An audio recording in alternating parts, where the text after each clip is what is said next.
Hello बच्चों, आज हम पढ़ेंगे कक्षा 9वीं के गणित विषय की प्रश्नावली 2.4। प्रश्नावली 2.4 का प्रश्न चौथा है ना। इसके पहले के प्रश्न 1, 2 और 3 हम कर चुके हैं बच्चों। यदि आपने वो नहीं देखे हो तो हमारे चैनल की प्लेलिस्ट में जाकर देख सकते हो। और इसी प्रकार के और वीडियो देखने के लिए कक्षा 9th के सामाजिक विज्ञान, गणित और अंग्रेजी के वीडियो देखने के लिए आप हमारे चैनल को सब्सक्राइब कीजिए, जिससे कि आपको वीडियो की नोटिफिकेशन और हर प्रकार की जानकारी तुरंत मिल जाए। तो चलो बच्चों शुरू करते हैं। प्रश्न चौथा जो है, गुणनखंड ज्ञात कीजिए। तो यहाँ 4 प्रश्न दे रखे हैं, इनके गुणनखंड ज्ञात करने। और ये कैसे ज्ञात करेंगे इसे हम कॉपी में करेंगे। पहला प्रश्न है बच्चों, 12x का वर्ग ऋण 7x धन 1 है ना। यह बहुपद हमें दे रखा और इसके हमें गुणनखंड ज्ञात करने हैं। तो गुणनखंड हम ज्ञात करने के लिए पहले कुछ चीजें समझ लेते हैं, जो कि बहुत आसान है।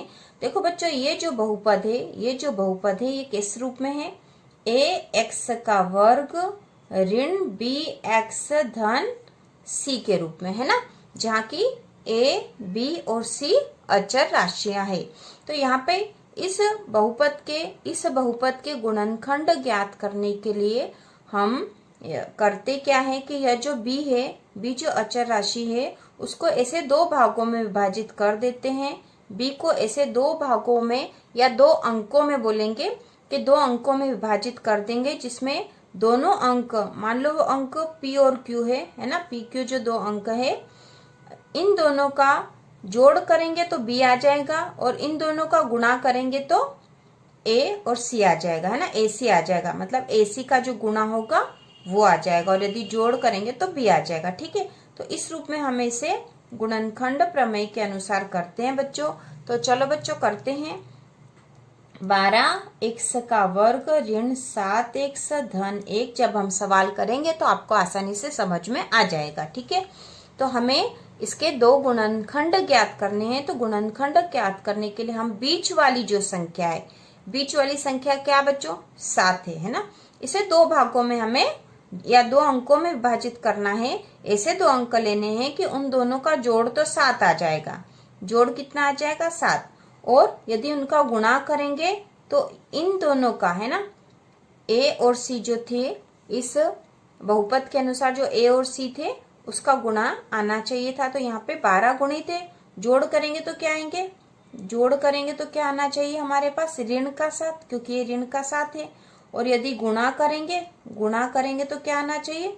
12 गुणा 1 है ना, 12 गुणित 1 बराबर 12 आना चाहिए। ठीक है, ऐसी 2 संख्या बच्चों, ऐसी संख्याएं चाहिए कि जोड़ करेंगे तो ऋण का 7 और गुणा करेंगे तो 12 गुणित 1 बराबर 12 होना चाहिए। तो देखो क्या हो सकता है, 1 गुणा 7 है ना, 1 में 7 का गुणा, दोनों को जोड़ेंगे तो नहीं हो रहे हैं ना, 7 और 1 8 हो जाएंगे तो जोड़ने पर, और गुणा करने पर नहीं होंगे है ना, ये नहीं होगा, ये नहीं हो सकती। ठीक है, अब और क्या हो सकती है? 2 संख्याएं, 2 और 5 है ना, 2 और 5 7 होते हैं, लेकिन गुणा करने पे 10 आ जाते हैं, तो ये भी नहीं होगा।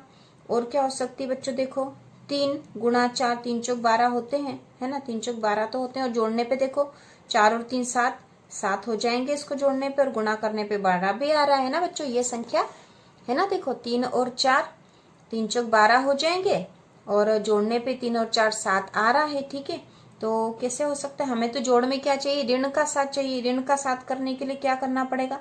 हमें दोनों संख्या ऋण की लेनी पड़ेगी। ऋण का 3 और ऋण का 4, दोनों ऋण के होके ऋण के 7 हो जाएंगे है ना, ऋण के 7 हो जाएंगे। ठीक है, और उसी प्रकार यदि गुणा करने पे तो हमें धन के 12 चाहिए। तो यदि ऋण 3 का और ऋण 4 का गुणा होगा तो गुणा होने पे क्या होगा? ऋण और ऋण धन हो जाएगा, और 4 तिया 12 हो जाएंगे, तो धन के 12 आ जाएंगे बच्चों है ना। तो हम क्या ले लेंगे? 3 और 4 वाली संख्या ले लेंगे, ऋण का 3 और ऋण का 4 में विभाजित कर देंगे है ना इसको। तो हमारा बहुपद था बच्चों 12x की घात 2 ऋण 7x धन 1 था है ना।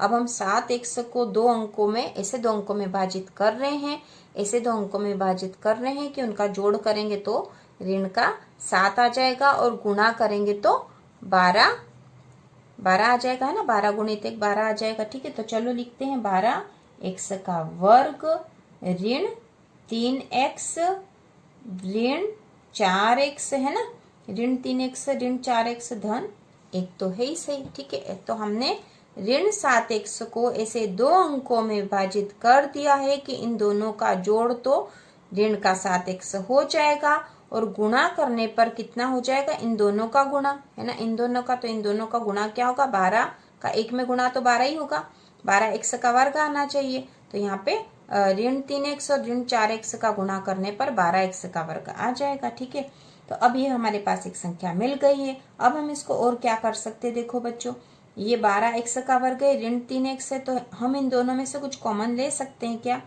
हाँ, ले सकते हैं ना, 3x को ले लो, है ना, 3x ले लिया तो यहाँ क्या बचा, 3x से यहाँ पर हमने कॉमन ले लिया तो क्या बचा बच्चों, 4x बचा, है ना, 3 चौक 12, है ना, 3 चौक 12, तो यहाँ 4x बचा है। ठीक है, और ऋण 3x तो हमने ले लिया तो यहाँ कुछ नहीं, 1 बचा है यहाँ पर। ठीक है, 1 बचा है। ठीक है, तो देखो इसका वापस यदि गुणा करके देखो, 3 चौक 12, एक समय x का करा तो 12x का वर्ग आ जाएगा और ऋण 3x आ जाएगा। ठीक है, तो हमने इसको इस तरह से लिख दिया है। अब यहाँ पे देखो बच्चों, ऋण का 1 कॉमन ले लो तो यहाँ पे क्या आ जाएगा, 4x, है ना, ऋण का 1 कॉमन ले लिया बच्चों हमने तो यहाँ आया है 4x आया है। धन का आएगा क्योंकि ऋण तो हमने कॉमन ले लिया यहाँ पे, और ऋण 1 आएगा। ठीक है बच्चों, ऋण 1 आएगा क्योंकि यहाँ ऋण कॉमन ले लिया तो ये संख्या चिन्ह यहाँ बदल जाएगा।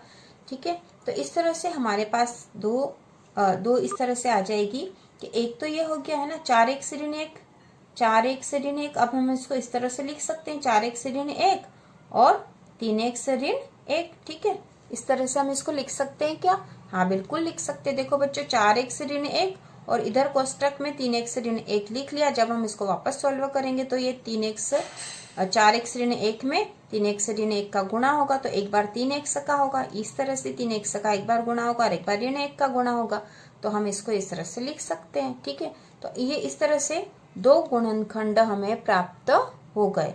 कौन कौन से हो गए हैं? 4x ऋण 1 और 3x ऋण 1।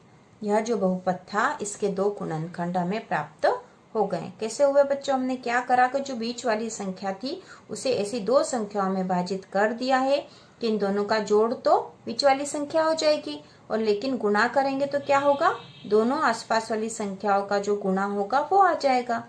तो इस तरह से हमने 7x को 3x ऋण 3x और ऋण 4x में विभाजित कर दिया। इसका जोड़ तो ऋण 7x हो रहा और गुणा करने पर 12x का वर्ग हो रहा है। अब इन दोनों में अब जो संख्या प्राप्त हो गई हमें, इसमें से हमने आगे वाली दो संख्याओं को और सरल करने के लिए हमने इन दोनों में से 3x को कॉमन ले लिया। 3x जब कॉमन ले लिया तो 3x इसमें से भी गया, है ना, तो ये वास्तव में क्या था, 3 गुणा 4 कर सकते थे इसको, है ना। 12 को यदि दो अंकों में विभाजित करते तो 3 गुणा 4 होता, तो 3 कॉमन ले लिया, 3x कॉमन ले लिया तो बचा क्या, 4x बचा, है ना, और ऋण का 3x ले लिया तो 1 बच गया। अब यहाँ पे हमने ऋण का 1 कॉमन ले लिया तो यहाँ क्या बचा, 4x, क्योंकि ऋण तो कॉमन ले लिया है ना हमने, और यहाँ पे बचा ऋण का 1, क्योंकि ऋण 1 कॉमन लिया तो ये धन का था तो इसका चिन्ह बदल जाएगा बच्चों। ठीक है, इस प्रकार से हमें दो गुणनखंड प्राप्त हो गए और यही इसका उत्तर है। अगला प्रश्न है बच्चों, दूसरा जो है 2x का वर्ग धन 7x धन 3। तो इसमें भी हम इसका गुणनखंड निकालने के लिए हम वही विधि अपनाएंगे कि बीच की जो संख्या उसे दो ऐसे अंकों में विभाजित करेंगे कि उसका जोड़ कितना आना चाहिए, जोड़ करेंगे तो 7x आ जाए, है ना, जोड़ करे तो 7x आ जाए, और गुणा करे तो कितना आ जाए, गुणा करे तो आ जाएगा 2x का वर्ग गुणा 3 बराबर 2 तिया 6x का वर्ग आ जाना चाहिए, है ना। गुणा करने पर 6x का वर्ग चाहिए और जोड़ करने पर हमें 7x चाहिए। इसी संख्या में इस बीच वाली संख्या को विभाजित करेंगे तो बच्चों देखो क्या हो सकता है, 7x को विभाजित करने के लिए हम ऐसी दो संख्याओं में कैसे विभाजित कर सकते हैं कि जोड़ करने पर 7, गुणा करने पर 6 प्राप्त हो। तो देखो 1 है ना, 1 में गुणा करने पर 6 तो 1 गुणा 6 कर सकते हैं ना, और जोड़ हो जाएगा 6 और 1 7। हाँ ये हो जाएगा, हाँ ये हो जाएगा, है ना।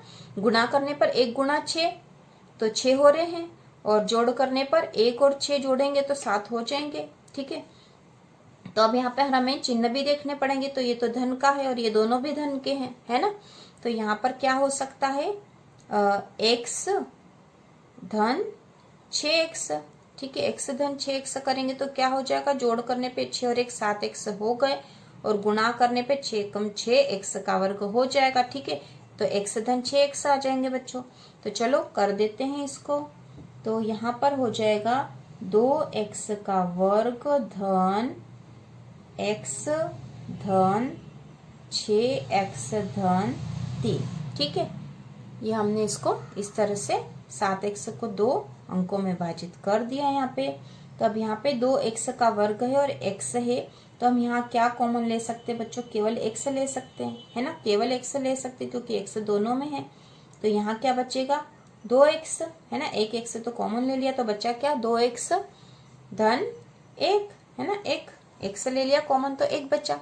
उसी प्रकार यहाँ पे देखो क्या ले सकते, 3, है ना, यहाँ 3 है और ये 3 दूना 6 हो जाएगा ये। ठीक है, तो धन 3 कॉमन ले लिया, तो यहाँ क्या बचा, 3 दूना 6। देखो ये 6 को 3 गुणा 2 में विभाजित कर सकते थे ना, 3 गुणा 2 बराबर 6, 3 दूना 6।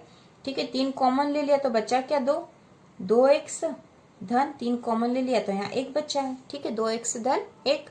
अब यहाँ इसको हम कैसे लिख सकते हैं बच्चों, हमने पिछले सवाल में भी लिखा था 2x धन 1, और इधर लिख देंगे हम x धन 3। ठीक है, 2x धन 1 और x धन 3। ठीक है, इसका गुणा करने पर वापस वही संख्या प्राप्त हो जाएगी। तो ये इसके 2 गुणनखंड है और यही हमारा उत्तर है।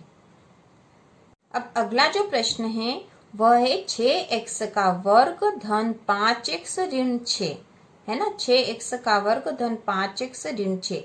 तो अब हमें वही विधि करनी, बीच वाली जो संख्या है, बीच वाला जो है उसे 2 ऐसे संख्याओं में विभाजित करना है कि गुणा के जोड़ करने पर, सबसे पहले जोड़ देख लेते हैं, जोड़ करने पर तो हमें धन का 5 मिले, है ना, 5 मिले मतलब, और गुणा करने पर क्या चाहिए हमें, गुणा करने पर होगा 6x का वर्ग गुणा ऋण 6, है ना, तो 6 36, तो ऋण का 36x वर्ग, मतलब हमें 36 चाहिए, गुणा करने पर 36 आना चाहिए और जोड़ करने पर 5 आना चाहिए। ऐसी संख्या हमें चाहिए कि उसका जोड़ तो 5 हो और गुणा तो ऋण का 36 हो। तो ये बच्चों हमें ये समझना पड़ेगा कि गुणा में ऋण का 36 आएगा तो इन 2 संख्याओं में से एक संख्या ऋण की होगी, तो गुणा में ऋण का 36 आएगा, है ना।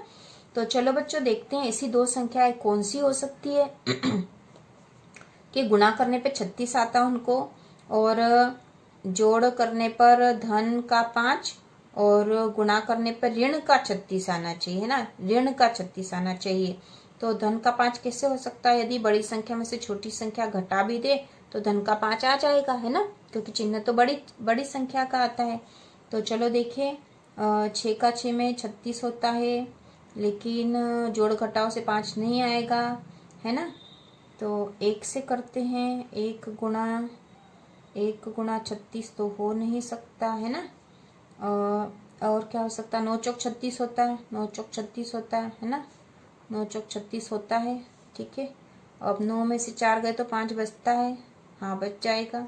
ठीक है, तो ये देखो ये हो सकता है, ये हो सकता है ना, ये 9 और एक संख्या 9 हो जाएगी और एक ऋण का 4 कर लो, है ना, एक 9 और एक ऋण का 4, तो 9 चौक 36, ऋण का 36 आ जाएगा गुणा करने पे ऋण का 36 आ जाएगा। और यदि इसका जोड़ करेंगे तो 9 ऋण 4, है ना, 9 में से 4 घट जाएंगे तो बचेंगे 5, और किसके बचेंगे, और धन के बचेंगे क्योंकि बड़ी संख्या धन की है। तो ये हो जाएगा बच्चों 9 और 4। ठीक है, तो यहाँ पर हमें ध्यान रखना पड़ेगा बच्चों कि बीच वाली संख्या को ऐसी 2 संख्याओं में कैसे विभाजित करें।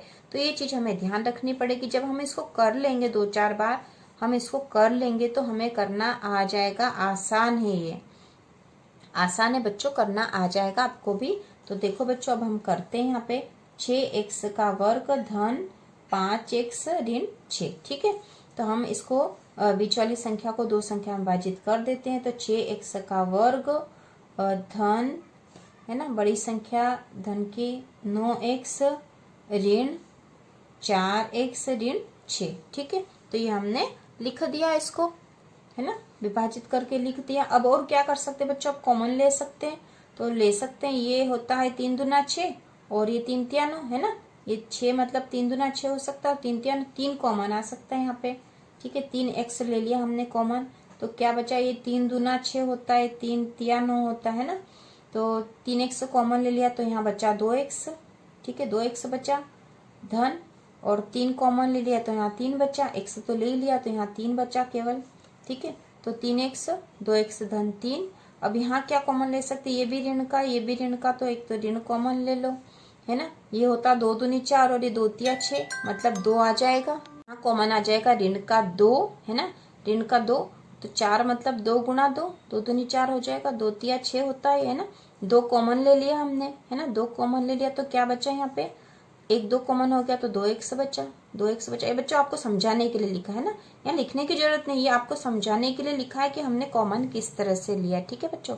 तो ये लिखने की जरूरत नहीं है आपको, यहाँ पे मैंने समझाने के लिए लिखा केवल। तो ऋण का 2 कॉमन ले लिया तो यहाँ 2x बचा, और ये ऋण कॉमन ले लिया था तो यहाँ बचेगा धन का 3, है ना, क्योंकि 2 तिया 6, ठीक है। तो ये ऋण कॉमन ले लिया इसलिए यहाँ पे धन का 3 बचा है, ठीक है। अब यहाँ पर क्या आ जाएगा, 2x धन 3, है ना, 2x धन 3, और इधर क्या आ जाएगा 3x ऋण 2, ठीक है। ये इसके गुणनखंड हो गए, है ना, ये गुणनखंड हमें प्राप्त हो गए हैं और यही हमारा उत्तर है।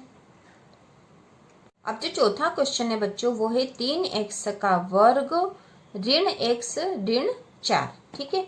तो यहाँ पर हमें बीच वाली जो है संख्या उसको ऐसे 2 में विभाजित करना है कि जोड़ करने पर क्या आना चाहिए। अब जोड़ करने पर ये x है, मतलब ये 1x है, जोड़ करने पर 1 प्राप्त हो, 1x प्राप्त हो जाए, वो भी ऋण का, है ना। और गुणा करने पर क्या चाहिए हमें, 3x का वर्ग गुणा ऋण का 4, मतलब 4 तिया 12, ऋण का 12x वर्ग, है ना। गुणा करने पर तो हमें 12 चाहिए, और जोड़ करने पर ऋण का 1, है ना, और गुणा करने पर ऋण के 12। तो ऐसी क्या संख्या हो सकती बच्चों कि जोड़ तो उसका ऋण 1 है ना, तो इतना छोटा जोड़ आएगा तो सीधी सी बात है कि वहां पे घटाव होगा और चिन्ह बड़ी संख्या का आ जाएगा, है ना। और गुणा करने पर हमें 12 मिल जाए, है ना, 12 4 तिया 12। देखो यहाँ पे भी 4 में से 3 घटाएंगे तो 1 हो जाता है, और ऋण का 1 आ जाएगा। देखो इस संख्या में तो यहाँ सामने ही दिख रही है, क्या हो सकता बच्चों, ऋण का 4 और धन का 3, है ना, ऋण का 4 और धन का 3, तो ऋण के 4 में से धन के 3 घट जाएंगे तो ऋण का 1 बचेगा, ठीक है, ऋण का 1 बचेगा, और ऋण के 4 में 3 का गुणा होगा तो ऋण के 12 आ जाएंगे, है ना, यही होगा, ठीक है, यही होगा, ये सही है। चलो हम इसको लिख लेते हैं यहाँ पर।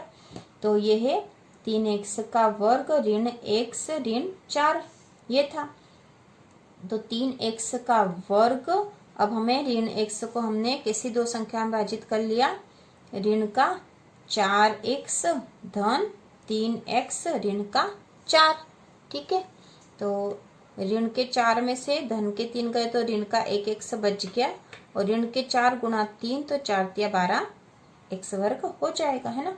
अब देखो बच्चों इनमें से कुछ कॉमन ले सकते हैं क्या हम, ये तो 3 है और 4 है ना, तो 3 और 4 में तो इनका गुणांक भी एक जैसा नहीं होता है ना, गुणनखंड एक जैसे नहीं, तो कॉमन केवल x ले सकते हैं, है ना, x ले लिया हमने। तो यहाँ क्या बचा 3x, क्योंकि 1x कॉमन आ गया, ऋण 4 क्योंकि इसका x कॉमन आ गया, तो 3x ऋण 4 बचा।